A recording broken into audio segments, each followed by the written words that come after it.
Hello, everyone, and welcome to another presentation in today's Orange Science Fair. Today, we're going to be talking about tips and tricks with our official RenderMan Fundamentals. And for that, I want to bring on Eugene Riecansky, a brilliant art director from London. I want to bring on Susan and Dylan from our RenderMan team. Hey, Eugene. Hey, how are you? I'm doing well. It's been a really awesome day so far. People have been really talkative and asking questions, which is awesome. So, did you want to give your Did you guys want to give yourself a little intro? I'm Leif. I'm part of the marketing team with Dylan. We're two artists in the RenderMan team, and Eugene is a brilliant art director. And in London, you worked with amazing artists over there, and Susan is also part of our RenderMan team and bridges the gap with the studio in amazing ways. So she'll be helping us with the Q&A, and yeah. So if you want to kick it off, Eugene, off to you. Anytime, man. Okay, let me share my presentation with you. Oh, go back one slide.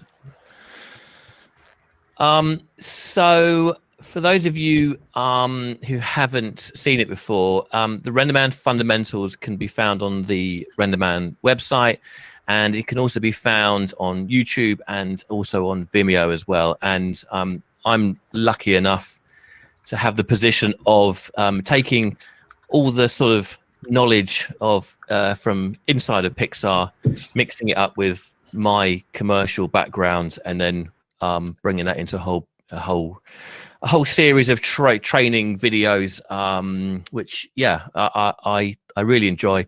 Sorry to those of you who want them quicker. I'm doing my best. If you've seen if you saw me in the Blender room a minute ago, you can go and get a cup of tea at this point.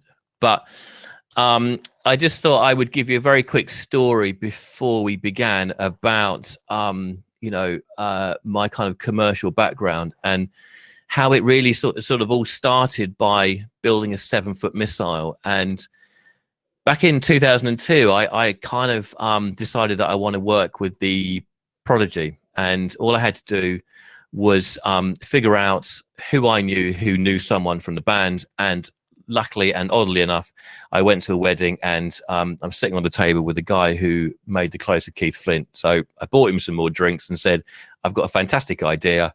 Can you put me in contact? And he did. And I had two choices. One was to put my idea into A4 paper, ring binder it down the local print shop, and then stick it in the post. Or I could build a 7-foot missile out of some smuggled pieces that I had a friend who worked on a RAF base in England, and make a DVD, put it in the warhead, and drive it to Maxim's house.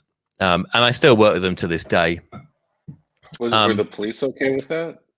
Well, that's an odd story. I did actually have to phone the police to tell them that kind of what I was doing, because I think with if I was pulled over with a missile in the back of my car, I don't think the police would have sort of asked too many questions. I think the sort of it's not a real missile, honest gov probably wouldn't have worked too well. Well, if it's made out of real missile parts, that seems like trouble. Yeah, but I didn't turn it on, so it was fine. Oh, okay. And so from that point onwards, I kind of worked with a whole bunch of bands, from Oasis to Him to Eminem, and really, kind of what I learned from that experience was being different attracts cool clients. And I hope that in the fundamentals, not only are you learning why and what the buttons and the sliders do, but actually how you can take it and apply it to your own commercial work. And here's a bunch of other clients that I've worked with over the years. So a quick recap before we move on. of the previous set of fundamentals. So far in the last half year, I can't remember, we've released 32. I know people wanted 64, but quality, not quantity. 32 lessons covering the basics, Pixar surface, layering, and patterns. Thank you for all your feedback and questions and lesson requests, which is always useful. So do keep that coming. I'm not sure how you keep that coming, but keep it coming. Keep it coming. Kind of, you can leave it in the comments on YouTube. You can, Leif, got any ideas? You can smash, you can follow, you can like. There's all sorts of ways. Just and Discord is a good place.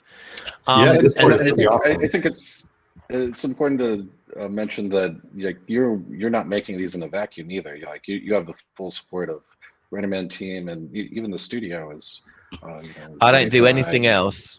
Yeah, I don't do anything else apart from make these lessons. So I bug RenderMan artists and engineers all day long.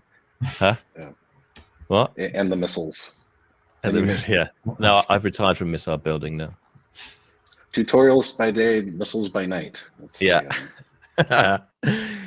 so the future is RenderMan 24, lighting, rendering, volumes, and cameras. So without further ado, let me introduce to you RenderMan Fundamentals Season 2.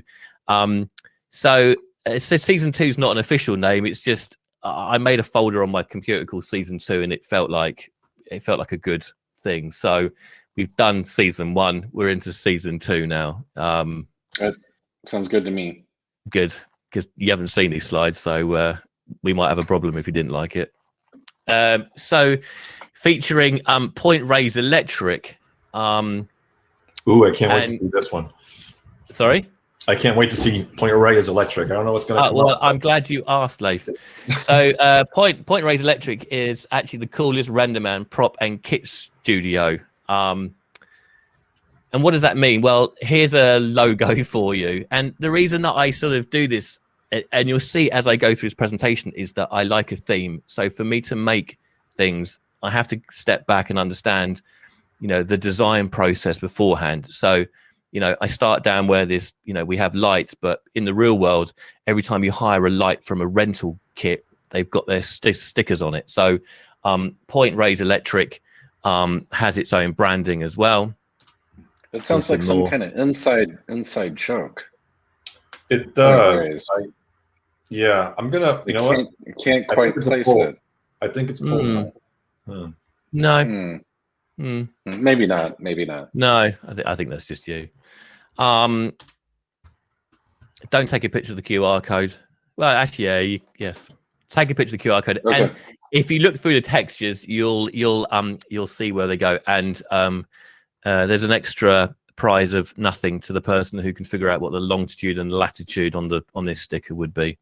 But these are all stickers that I've used, and we're starting to look at some props, and you can see how I've started to use these stickers, and how they then start to sort of fit into what you're going to be seeing next.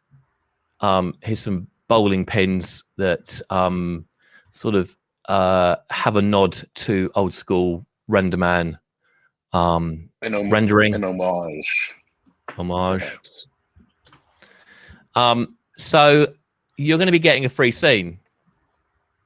You're going to be getting this free scene, and well, I'll probably tidy it up before I send it to you. But the idea of this scene is that you will get it in Maya, Blender, Houdini, Katana, and USD as well. And it'll come with a bunch of templates. So it'll come with its base scene. It's going to have a XPU look dev portion to it, and it'll have a number of cameras that have already been set up. There'll be some props that already populate it, but like I was sort of saying in the Blender presentation, if you're working in XPU, I'm going to give you an XPU look dev scene, and this will be included in it, and you're going to get all the lights, and I'm going to do a couple of lighting setups where the door is open and the house lights are on and off, and as you see in a minute, you'll also get some product and portrait sets, kind of sets, so you can import your assets and very quickly get going with XPU. And yeah, it's so valuable, like to have an asset like that you can just break open, and like you're not starting with like a plane and a sphere. Like it's I think as well, because I've seen I've seen a number of questions about XPU look dev and stuff. So I thought, well, I'll just I'll give you a approved XPU look dev scenario for all of your assets and all of your materials. So what can you expect? Slide 23 out of 102. How long have I got? 3 hours. I think you still have 2 hours. Oh, that's okay. That's fine. Yeah. So we're going to be, and these aren't necessarily what the lessons, lesson titles, but it's things like theory. So planning your scenes for maximum story impact. Which kind of brings slightly what I was mentioning about the stickers, XPU to RAS pipeline, realism, and tips and tricks on how you can actually get your renders to look better. So we're going to be looking at materials. I just want to put a punctuation mark if you go back on the theory. I think sometimes tutorials can focus on button pushing, and this is how you make the slider. This is how you can attach the shader and make a plastic. But to back up and say, this is why I'd want to attach a shader, or this is the art direction that is going to guide me through a scene is really valuable, especially combining your knowledge of motion graphics and with film knowledge as well. So I think that's, what do you think, Leif? Yeah, I was busy making a poll for Reyes. So, whatever you guys think. I think you'd agree. Well, yeah. Anyway, materials. We were going to be covering Llama, new patterns, ACES workflow, lighting, how to base your lights in reality, and then how to break reality. And then we're going to be covering rendering. So it's all about the speed and quality. So things like AOVs, denoising, and render settings. And I'm glad you brought up the it's not how to press a button, but why, because that's my next thing. It's not just clicking, it's why, and the various uses that each slider can be used for. How to train your eyes, don't just keep staring at the screen. If you're stuck, go away, have a cup of tea. And also flipping your image from left to right helps with composition. So these aren't lessons, but they're tips that you'll be getting all the way through. And the real world, so get outside, see the world. It's great for reference, but again, it's easier said than done in these crazy times. And these are going to break reality for real, though. That's not. I think you meant in RenderMan reality. Yes. Yeah. And coming from a commercial background, it's interesting to understand how RenderMan can help you, achieve your commercial goals. So how you can pitch more effectively by things like material libraries, how you can use RenderMan to get jobs and clients you want. And that's no guarantee. And make impressive work that maybe you'll be spotted by Pixar. Go through the art challenge, and you're on the radar. The most important thing is to win, because life's a game of winners and losers. Sure. Exactly. So you can all groan at this boring bit about asset pipeline and workflow, and I'll go quite quick, but it's we're going to be going through things like referencing. So using XPU to work in single files and then reference that within your main shot. And then just very, very quickly, things like assets in real world scale. They all have the same scale, they're all facing the same way, and their origin is at the base, which makes your life easier if you're pitching or working on jobs, knowing that you can just drag objects and it's in without having to suddenly it's 18 times bigger than what it should have been in the real world, will help you. XPU asset look dev, hell yeah, it's really fast.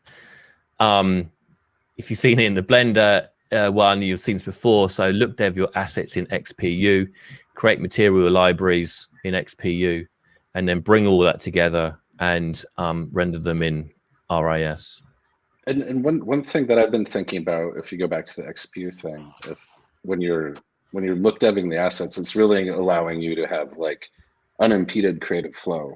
You have the ability to kind of move things and see them update as fast as you move them, and you can make those artistic decisions in a way that is it doesn't break your creative stream. Yep. Yep, for sure. Just picture of a photo table that you'll be getting. Some XPU look dev scenes of some lights that you'll be getting. A couple of close-ups, and again, you can see how I use the stickers and the design concept to sort of bring these props to life. And it's also brilliant. Are you going to print up the stickers? We're going to sell t-shirts. Are we not? I hope so. We need some merch. I like merch. Yeah, merch would be great. Let's get some merch. Yeah. If you want some merch, let us know. And perfect for robot look devs as well. Those are great robots too. When you did those robots, do they have like the same shader that you did something fancy with PremVars or PixarMetallic? Or are they just different shaders? Yes. No, it's the same guy. I just use the PixarMetallic in the diffuse, and then just changed it that way. We're going to be taking a look at color management, which I'll skip over quite quickly, but it's great to work in ACCG. So put your Wacom's down and go learn how to do it.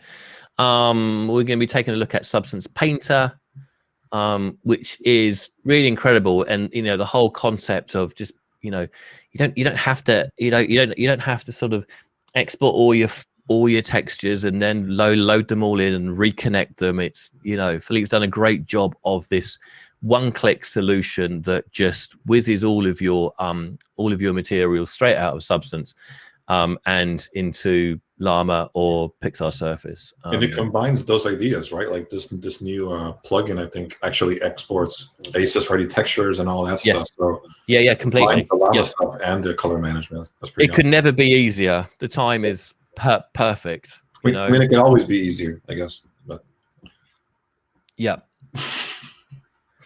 Can it be easiest? I think that's the question. Right, easiest. You mean it just does it on your behalf? You just speak into the microphone what you want, and it texts it for you. Exactly. Yeah. A dusty bike. Yeah, I'll talk to Philippe about that. Yeah. I'll file a ticket in Jira. Yeah. Good luck with that. And again, Fabio's Gumball. Thank you, Fabio. And the very simple process of just exporting it straight out. And the great thing about the preset browser is, of course, that you can use it in Maya, Blender, Katana, and Houdini. And we're going to be touching on Mari a little bit as well, because there are Mari users out there, and how you can use the Pixar Surface shader within Mari, material library, save and share your presets. And again, this is interesting because it's like you can work per project, and you can see here that for the studio scene I've already organized all of my materials. So I've got my ArcViz, which are the floors and the walls and the cases and the lights, and I've got some procedural metals, but then I've also got light rigs, and I've also got some saturated and also desaturated HDRIs as well. And it's incredibly powerful tool to kind of work with. And the preset browser, just to dig into that a little bit, is it allows you to have arbitrary libraries. So I could get Leif could give me his library, and I could point my preset browser at that library, and it would read the little JSON file in there, and it would be like, oh, well, these nodes are read only. Like I can only import Leif's Yes. Shaders, but I can't edit them or change them or add my own. Yes. So it could be like a master library. Yep. And it's really versatile about that. Yeah, I'll have to think about that if I share my stuff. I don't know. On the community site. Sometime. Well, you do make a lot of nice shaders, and you do put them on the community site for people to use. So from time to time, maybe you'll let me use some of them. We'll see. So a quick pro tip: make your own material library. Because do you remember what I said at the beginning of the thing about being unique? You know, attracts clients, it attracts the projects that you want. It's very easy these days to go online, download a bunch of materials and that sort of thing. But the problem with that is it doesn't make it your own, you know. So to you know, to be different, go make your own materials. And there's some, you know, incredibly simple pieces of software to help you turn pictures and photographs into materials. But you know, just make your own, because everybody can see everybody else's textures being used all the time. And if yours are yours, then it's unique to you. Okay, well, then I don't need library. Yeah, exactly. Yes. In that case, I totally. Well, I've already got it, so I'll pass it over to you anyway. So. Okay. Cool. Material X. Here's some fancy teapots of phaser noise and glass and sheen, and we'll be covering these in parts. We'll be covering these, but more practical. Is the purple one a surprise shader? Sorry? Is the purple one a surprise shader? No, that just shows you the sheen on a cloth. Oh. I did it on a teapot, and then Philippe's a reveal later. Yeah. No. Yeah. I bet you can't guess what's under. It's like there's a brontosaurus. I bet you can't guess what's underneath it. Yeah, it's definitely not my texture now. To llama or to not llama, and it's an interesting question of, you know, when to be texturing and when to use procedural. You know, what's the final output of your project, and also, are you ready to llama? You know, with great power comes great responsibility, as Philippe says to me once. That's an original quote. Yeah. Yeah. How are we doing for time? We're doing great. Yeah, we have probably 20 more minutes to go. Yeah. Oh, I'm halfway through. I'll slow down a bit. 15 minutes. Right.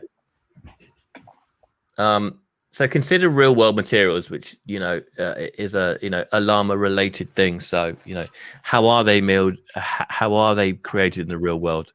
And what layers do they have? You know, and that'll get you a long way within Llama. And of course, you can use the new PxrMetallic workflow, and we're going to be covering this a little bit as well, and combine that with Llama as well. And the title says it all. And the concept of, you know, painting your masks rather than using the procedural curvature and dirt nodes that we did within the Midnight Rebel lessons, you know, to be able to, you know, paint your masks so that you can adjust your dirt and your grime and you know, all those other extra pieces like the artists do at Pixar, you know. And it's you know, it's an interesting concept when you mix that with Llama as well. There's another picture of a gumball machine. Thank you, Fabio. Beautiful.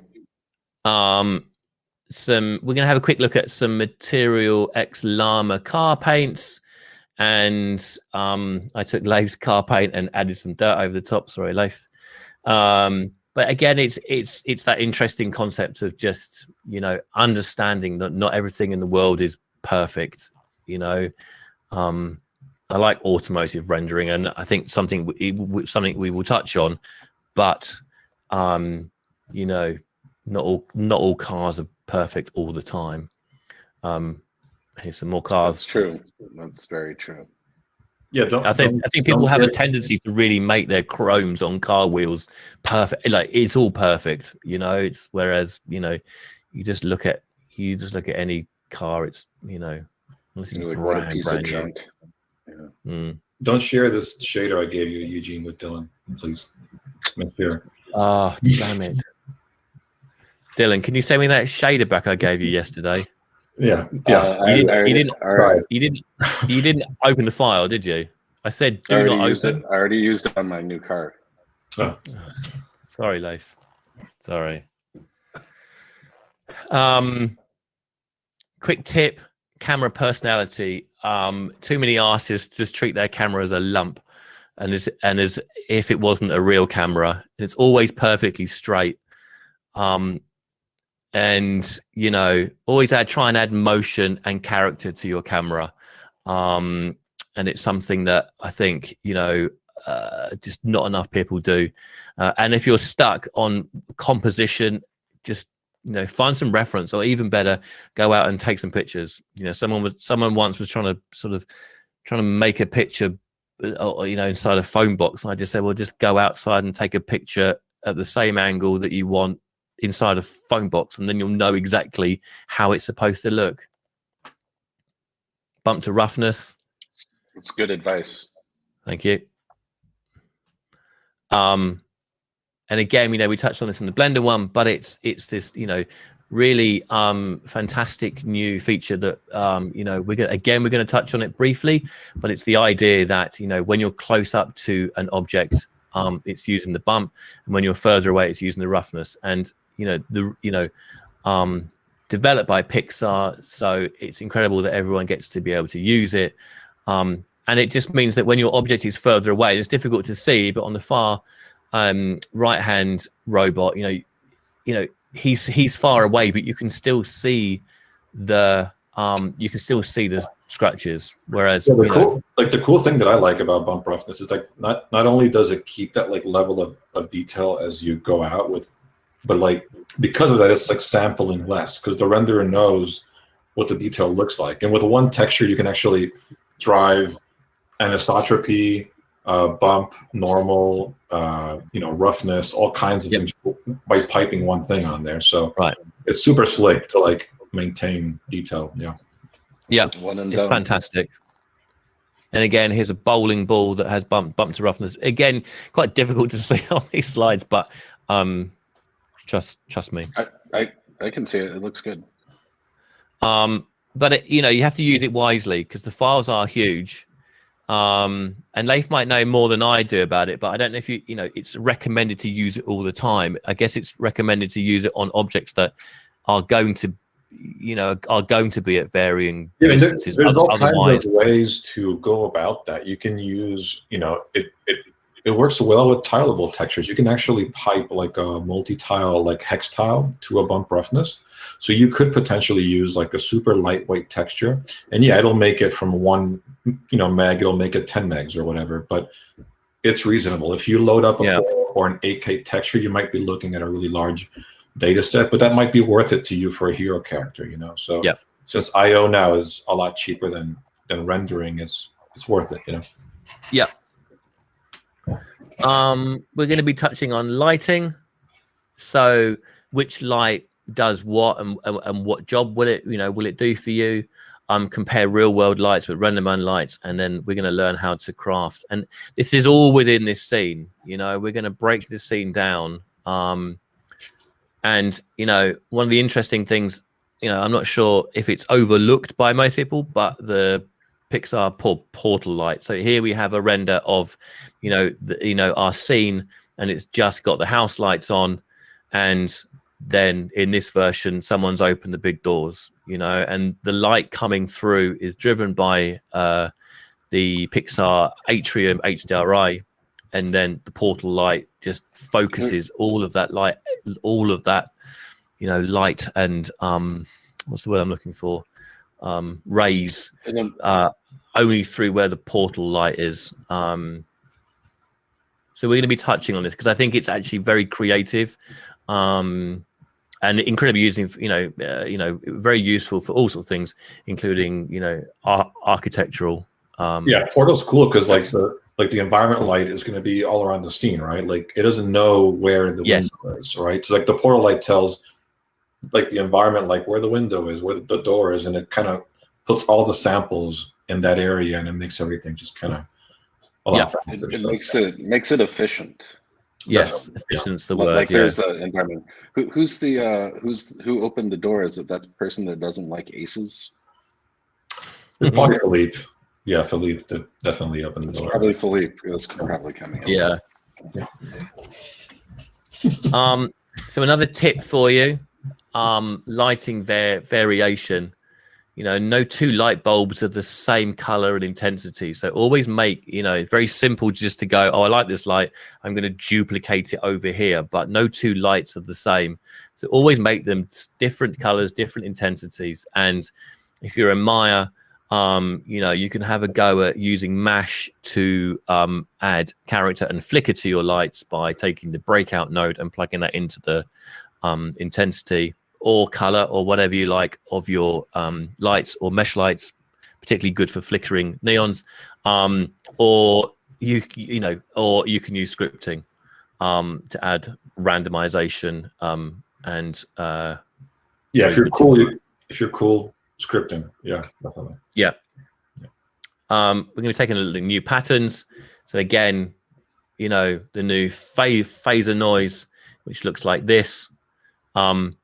And, you know, it's actually quite interesting to, you know, this tip is all about experimentation of taking the outputs and plugging them into the wrong inputs, because you don't actually quite know. It's very easy to go, okay, well, this, you know, this one's always got to go there. But actually, you know, experiment. Don't get too comfortable in certain style and play. Turn your mind upside down. Think differently. You know, what was phaser noise not designed for? Well, it wasn't designed for this. And, you know, taking the NG out of phaser noise, plugging it into the displacement direction, and you can have an NFT. I mean, noises are cool, right? I mean, you go in there and you get creative. You can do anything you want with it. You can make, that's like also expensive to render, like all these noises. So you can like bake them out and get the same results and do all kinds of cool stuff there. So yeah. It's not a good facial cream though, definitely. No. The phaser noise is nice though because it preserves those harsh details even when you start adding a lot of turbulence, and then you can layer more phaser noises on top of each other. So you can get something really like a zebra, I don't think I've ever to something like something really skin-like. Yeah, I've never seen a node with as many sliders in it. I don't know what half of them do, but slide every one, and then you know, it's very hard to make anything look bad with phaser noise. We're going to have a quick look at the new Pixar hex tile node. That's a great texture. Yeah. I couldn't think of anything else to do with it. We touched on the PxrMetallic workflow. We're going to also have a look at hair. Hands up, who knows who's coming next. Thank you, Paul, again for these incredible hair renders, and the groom. And we should just get Paul to do the the hair lesson. And here's some more as well. And they are fantastic. So we'll do the Marshna hair, and we'll also do the Lama hair Chang. The new Chang model is super cool. It has like a bunch of tech that was developed for Zootopia and then implemented and improved at Pixar. So there's like all kinds of goodies there for like the actual tubing, like the specular, how it kind of rolls off and like follows the edge and everything is a lot more realistic. So there's all kinds of cool stuff. Can capture like animal fur better. Yeah. And it can do like variable elliptical cross sections, right? So instead of just a round one, it can do elliptical ones. So it's pretty neat. Yeah. One question for you, Eugene. We're getting some questions in the questions tab. So if we want to switch it over and start answering questions from the audience at some point, we can do that too.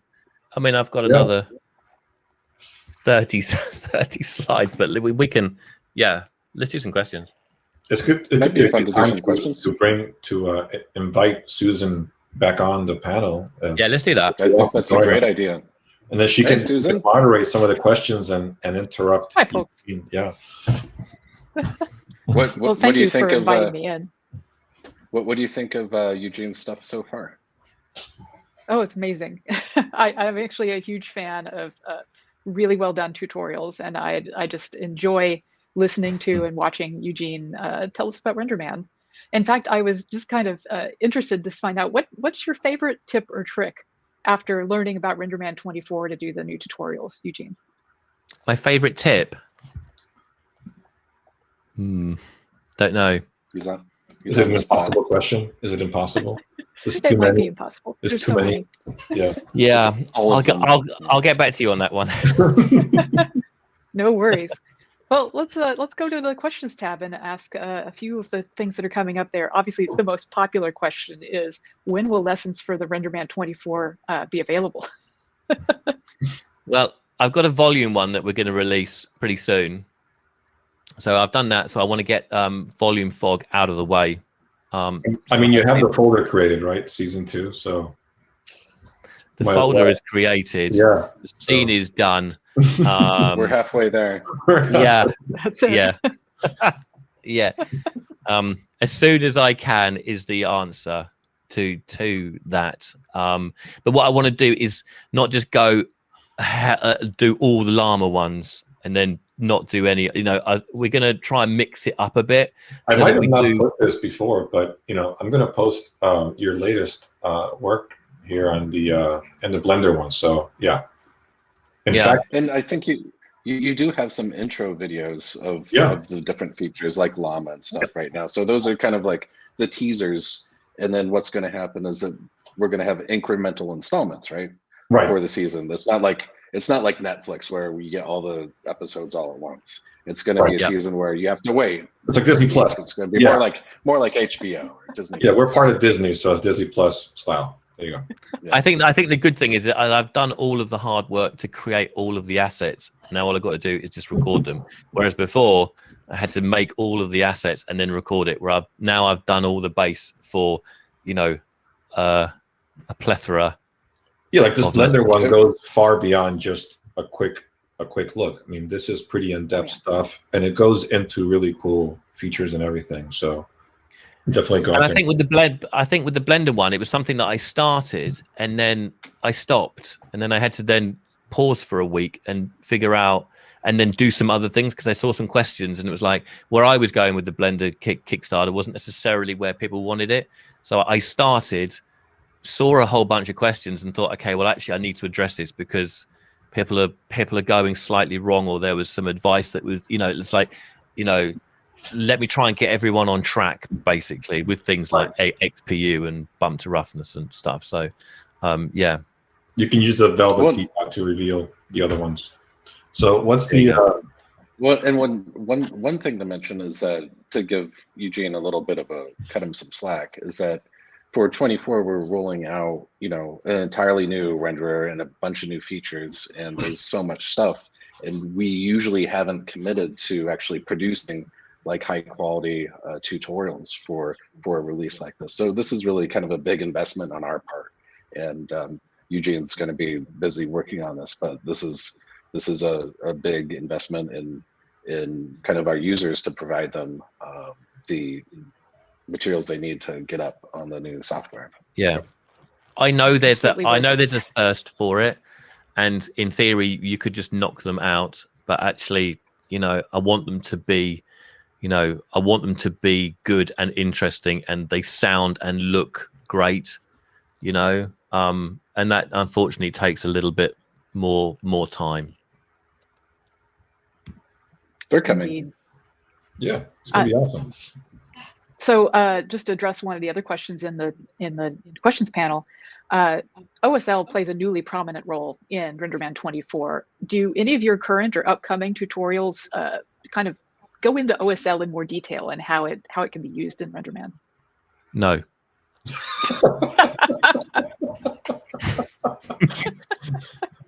Done. So stay tuned for season 3. Yeah. We have to leave something to cover for the future. Yeah. But you Well, I will think find that's a lot of that's- I don't know what else to say. I think that's a good example of, if a lot of people do want lessons around OSL and maybe OSL pattern generation, like that's something we could easily do if people have interest in it. So as our audience, and we're making these materials for you, the more feedback we get, more stuff we can make that you want. So. Yeah. Yep. Mm-hmm. Yep.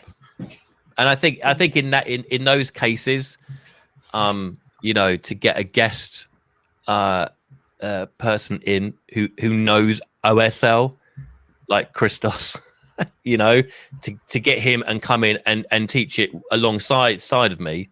I think those are good ways of doing certain. I did send you that Scratch OSL shader. Remember? You did. I didn't give it to Dylan, of course. Don't give it to Dylan. Can you send that to me? No. I sent it to you. So maybe we could post that. That could be fun. Indeed. I look forward to season 3 so much. Yeah. These are great It's gonna be a good collaborations in there. Folks are also really interested in Llama. Is there anything that has come up in your upcoming tutorials where you go kind of in depth into material like Llama and how to use those shaders? I think I think for the Llama bits, I've kept it quite simple, and because I think there's, I think there's always that sort of worry is that I don't necessarily know how in depth to kind of go. We're still, I could make a lesson about each individual Llama node, and so again, that I think is a good. I mean, the Llama ones haven't been done, so again, that's a good bit of feedback of we've spoken about this before, Eugene, right? I think Dylan agrees here, is that the purpose of these fundamental tutorials is to kind of treat that word, right, fundamentals, kind of in an artsy way, right? Like using all your amazing artistic ability to actually make something interesting so that people can play around with something, can follow along something interesting. Right. And it's not just like your typical tutorial, which mimics more documentation style, right? So going through every single node might just be for docs, and looking at a really cool, intricate car paint shader might be more interesting for something like the fundamentals. So yeah. And I think there's kind of documentation, and then there's kind of a layer on top of that, and the fundamentals kind of sit there. So they're kind of the implementation of things on a more of a production focused level, but more still tutorial. And then there's probably the assets, which is here's an how-to. We're gonna take the Rebel bike and we're gonna actually make that, and it's not going to be a lesson about Llama. It's going to be a lesson about how do you do that with RenderMan. And that will incorporate all these different things. Yeah. So, we'll dig into Llama for sure. Yeah, I mean, I think the gumball machine is a good example of Llama. It starts with a metal, then it's painted, then it's chipped, then it's got dust over the top. And it's literally full of shader balls. Yeah, completely. So it's all done. So I think the gumball will be the Llama. We also have a Sterling scene on the resources and the docs that you can check out if you want to download that in every DCC and play with it. So I'm posting it there as well. Yep. Fantastic. Sometimes it's the best way to do it. Yep. Yeah, nothing like getting your hands on a real example and playing with it to really understand something. Yep. Just another couple of questions. Some folks are coming from Arnold and are really excited to learn RenderMan, and they're wondering what are the main benefits or differences of RenderMan they should be aware of when compared to other global illumination software. Leif? I could take it. I mean, I think we're very different than other vendors in that we're a studio first tool, right? We make a render for Pixar. We collaborate with ILM directly. We get feedback from MPC, so it's we're making software for production, and then once it's battle tested, and we've had years of development and feedback of back and forth, it's what the customer gets on, once they're downloaded. So, these are kind of, this synergy kind of makes these, new and kind of cutting edge and sometimes bleeding edge stuff come out, much before. So we're proud to kind of give you guys all kinds of crazy new stuff like stylized looks and Llama, which are based on the collaborations. And of course, lights, Pixar surface shader, bump roughness, and all the light transport is from Pixar directly. So it's good at production complexity. Yeah. So you can throw a lot of stuff at RenderMan and it's going to render it, and you don't need to do a bunch of pre-computations or caching or baking, and you can press render and go into your interactive sessions. So it's one of those things where there's a right tool for the right kind of job, and RenderMan is the right tool for certain types of jobs. And if you're doing that kind of job, then it's great. Yeah, I mean, you're talking about in your talk, right, that Toy Story 4 had, shots with 1 trillion polygons, or Coco that had, 8 million lights. Like, that's the level of complexity that sometimes the studio throws at our devs, and they're like, what? So they have to spend 6 months, on just kind of creating these really, really ambitious, amazing things and putting it in the render. And that just takes so much refactoring, just so much cool stuff that the artist can get. So, I mean, as I think that's a good point, Leif. As far as someone who's come to RenderMan from other renderers, Eugene, is there anything that surprised you about RenderMan that was particularly easy, or that you didn't get at first, that you're like, oh, aha, now I understand it? I think for me, no, I don't think it was. No, I think it was. It was definitely not OSL, right? No, definitely not. Yeah. I can't even spell it. It was definitely the fact that for me it just looked the best. I mean, I've used every renderer under the sun, and for me, RenderMan has always been the one that that has given me the visual quality that that suits my eye. And the fact you can really refine your lights and the Pixar surface is it's an exciting material, because you don't have to keep plugging things together. You can slide the sliders and create really interesting things, without having to really think about how they are being layered together internally. So I just think it's it's, as a toolbox, it's very complete for pretty much whatever you want to do. And you bring a background of like live action filmmaking to CG as well. So do you find those concepts translate over to using RenderMan in interesting ways? Yeah, for sure. Yeah, I mean, for sure. I mean, certainly with a Pixar camera, and again, it's trying to understand, translate a real 85mm lens and then input that into the Pixar camera. It's a complex. It's not complex. It's once you know how to do it, it actually mimics the real world lenses very, very very, very well. So I think there's I think everything. Yeah, I think it all mimics reality great.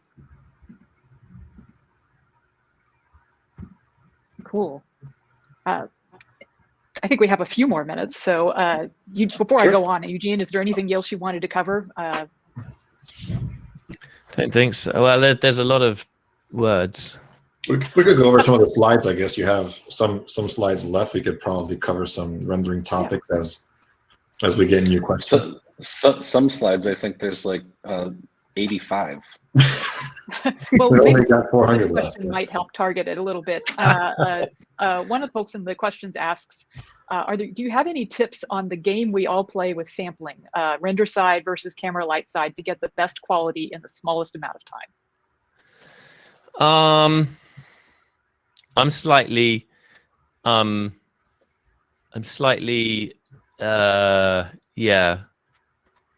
Yeah.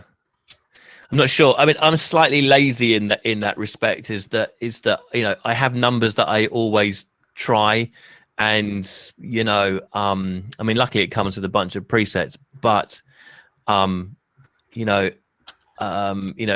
I've put a document there that's super interesting, the debugging and optimization. Yes, yeah, I was going to mention that actually. That's actually it's really good. I mean, there might be some changes lately, but it overall really breaks down. You know, it is kind of a you know, more kind of geeky question, right? Which is like, at least this document, I think I have that kind of mentality as well. Is that I leave the min and max, you know, sampling values to a fixed amount, and the studio does this as well, you know, to a large degree, and you kind of play around with the variance, you know. So we have new variance metrics that have changed that number a little bit here and there, but if you play around with the variance, you can actually leave most settings alone, and the renderer will do most of the job figuring out what needs or what doesn't need that pixel variance, right? Like it'll shoot rays and it'll see, you know, is the pixel variance higher or lower, and it'll just kind of make things magical that way. So there are ways, even though it looks complex, there are ways to kind of keep that mentality to a minimum. Well, I think there's probably some opportunity here, Eugene, for a tutorial on live statistics, where the tutorial on live statistics focuses on optimization and kind of revisiting optimization for RAS and XPU and talking about how those sample differently.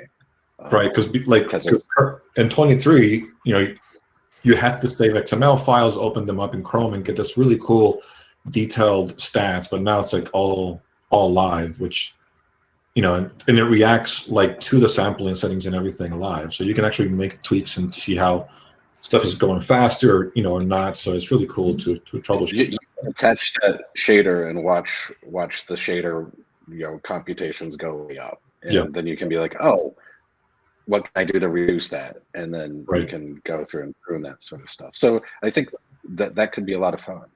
Yeah, for sure. If you're into render optimization. Yeah. And who is Jinx. Eugene, is there any other tip and trick you wanted to bring up? We have another minute or so.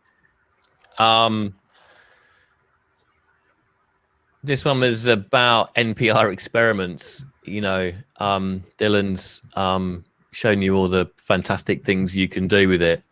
But here's another sort of weird thing you could do with it, and actually kind of create sort of odd holographic looking things as well. So you can really create, you know, stylized looks is fantastic at, you know, traditional drawings and, you know, all that stuff, but actually you can use it for far more you know, wider different creative things as well. And you know, because you're using it in RenderMan, you have all the lights, you have all the materials, and you just have to think about all the other people that you're pitching commercial, you know, jobs against might not be. And I think that's, you know, I think that's an interesting concept, is that you're using something in a different way to how other people are. I love that Android face thing, the glowing blue face on Android. I think it's pretty. Oh, there you go. Much more. Oh yeah, volume 4 coming next. At the end. That's a great place to close everything out, I think. We've just hit the top of the hour. Eugene, thank you for coming and sharing us your work on the RenderMan Fundamentals. We're looking forward to the new fundamentals coming. When were they being released? Next week? And Susan, thank you for hosting us, the QA. That was great. And Leif, glad to be here. Great to have you all here. Shaders. I'm not. Well, we'll see. We'll talk after. We'll talk offline. Yeah. We'll talk offline. All right, everybody. Thank you for joining us. Take care. Bye. Bye. Bye. Bye.